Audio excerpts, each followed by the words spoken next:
Hi folks, welcome to Phil Gaimon's Tour de France updates. This will be the first installment, stages 1 through 3. All right, today we're going to do some overreactions from the first 3 stages, including talk about the GC battle. At least we see sort of what we're looking at. Of course, Mark Cavendish. And then we'll get into some of the prompts that I enjoyed from last year, the armchair team director, the armchair race organizer, second guessing everyone, and whatever takes I feel like are appropriate from the first 3 stages here. I don't exactly have a sponsor for this one, so I'm just going to say brought to you by my own business, Ice Legs. There was a ton of talk, especially the first day, about how damn hot it was out there.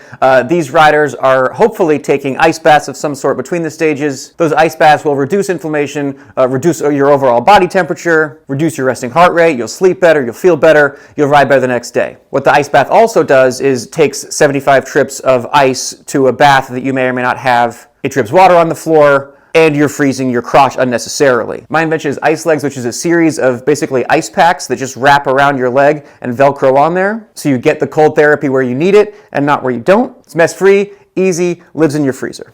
You'll also see the riders with the cooling vest before the start, and at the time trial they'll all be warming up in those. We sell those as well, icelegs.com. Okay, on to the thing. I'd say the big story so far is Mark Cavendish with a literal meltdown on stage 1. My take from that is don't panic. Mark Cavendish, I believe, knows what he's doing. He's been here before. Now, of course, the reality is he's chasing this stage win record, and it's possible that it's impossible. I can speak a little bit from personal experience. I love riding uphill on a bike. I'm very good at it. When I do it, I feel like this is what I was put on this earth to do. I get to be the best in the US. Then I go to Europe. And then I'm like, wait a minute, was I put on this earth to be 20 to 40th best in the world at riding a bike up a hill? That's a bummer. Mark Cavendish, amazing sprinter, all these tour stage wins. You get to 44, of course you have to try and do 45, and then you get a couple years older. Was Mark Cavendish put on this earth to tie Eddie Merckx's stage record? We will find out, but am I super worried about him getting dropped on a climbing stage and coming in within 20 minutes of the time cut? No.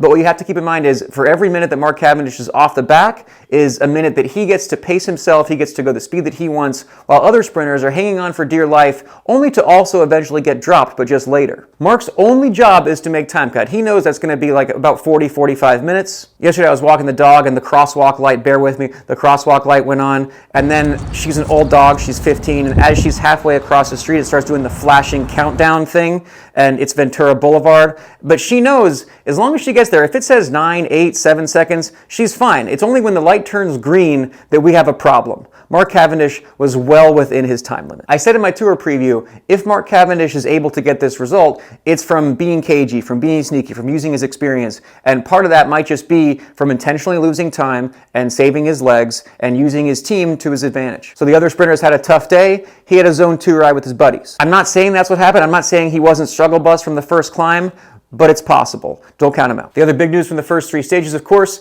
is that Jonas is not terrible. In my predictions episode, I didn't really think he'd be on the podium. The injury that he dealt with, I thought was really extreme and kind of minimized by the team. It appears that I was wrong. I love to be wrong about that. Jonas did his work. He seems to feel good. When Tadej attacked on the last climb in stage 2, Jonas was glued to that wheel. And I thought he played it smart. He took a couple pulls. He made Tadej do most of the work because why would you pull at that point? Unnecessary aggression and greediness on Tadej's part works in favor of Jonas. Let the man pull. Let the man try and win stage 2. Who cares? But ultimately, it's undeniable that everyone in the race wanted to be on that wheel, and only one guy could. The other news, a lot of folks are counting Roglic out. He missed that split. Remco and Carapaz almost got across to it. I'm going to chalk that up to typical first week of the tour overreactions. It's easy to be like, oh crap, he missed a split there, he missed a thing there, he doesn't have it, whatever. But you guys got to remember, at some point, there's going to be like a 45-minute Alp with 6-minute time gaps, and things get sorted out. The stage 2 splits were about positioning. Only 2 guys get to have positioning on a narrow road. They have the 2 teams at the front. And it comes down to snap, accelerations. The Tour de France is not going to come down to that on the GC. It's going to be endurance, long climbs, long time trials,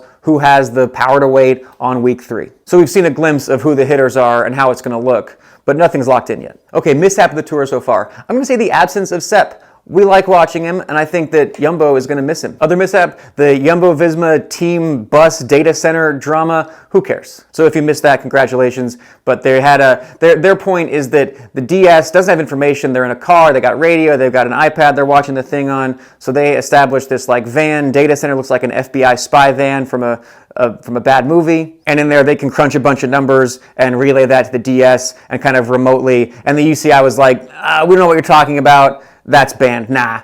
and then people are mad about that. I would say I get it. If I was Jumbo-Visma, that's a thing to try. You get more information, but it's also, how much information do you need? How hard is this? I see the van data center idea as worth a try, marginal gain, but not really an innovation. Armchair race organizer, Tour de France, starting in Italy.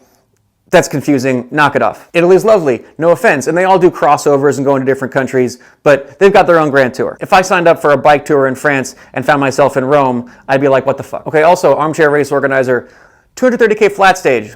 Nah, make it 180, same result. I'm sorry I get to sell less ad breaks, but then we don't have to take a siesta during the stage. That said, 5K to go rule for the sprint. Now, if you don't know what that means, typically in a field sprint stage, well, in any stage, they'll have a rule where if there's a mishap within the last 3K, like a flat tire, a crash, something like that, you get the same time as the first finishers. Now, this is sort of so the GC won't be affected by something minor. Like if Tade gets a flat with 800 meters to go, normally he would catch back on if there was 20K to go, but just the finish is right there.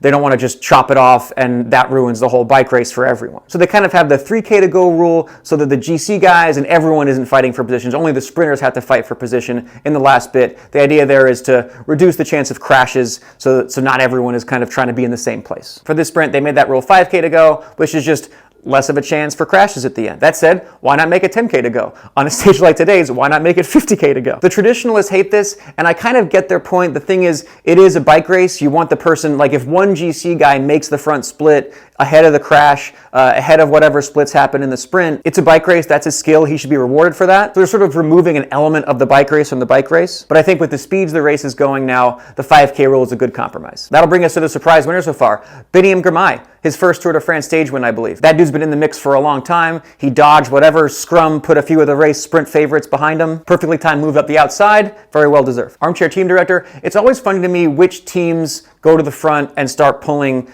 early in the race. I'm thinking I might do a video here just explaining like basic team tactics because this is weirdly complicated stuff. But the basics here are that you really have no responsibility to pull if another team has more responsibility to pull. And for stage one, it was really Tade and Emirates race to lose so far. So it was funny to see EF taking hard pulls on the front. Now, I get their point. They're working for Bettiol. And to your credit, when you have your team on the front, you also have all of your guys in best position. That means that Bettiol wasn't, 20 guys back, absorbing kind of the accelerations and the yo-yo effect in the peloton. Made it easier for him while he was on the front. Not like a terrible move, but always just like a thing that I noticed. I think there's kind of a 40% element of that of the team just found an excuse to get some TV time, which is also part of the job. The best part of that, of course, was that no one got more TV time on stage one than Mark Cavendish for getting dropped. Work smarter, not harder. Some might call it getting dropped. Others might consider it a reverse breakaway for additional TV time. And I'm sure that sales of Astanas and Kazakhstans went through the roof from Mark's TV exposure. If I was at the event, where would I want to be?